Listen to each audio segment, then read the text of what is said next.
Read aloud. Sakshi's box. Sakshi found a big box. She opened it.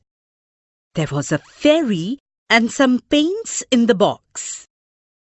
"Hello, Sakshi. Shall we do some painting?" asked the fairy.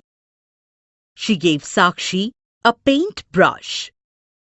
First they painted with violet and indigo colors. Then they painted with blue and green colors.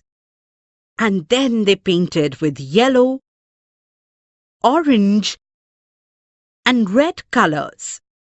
Sakshi said, "Look at our rainbows." "Will your parents like our rainbows?" asked the fairy. "Yes," said Sakshi. "My parents will like our rainbow pictures and will say, 'You have made a beautiful painting.'" The fairy smiled and hugged Sakshi. Sakshi said goodbye to the fairy.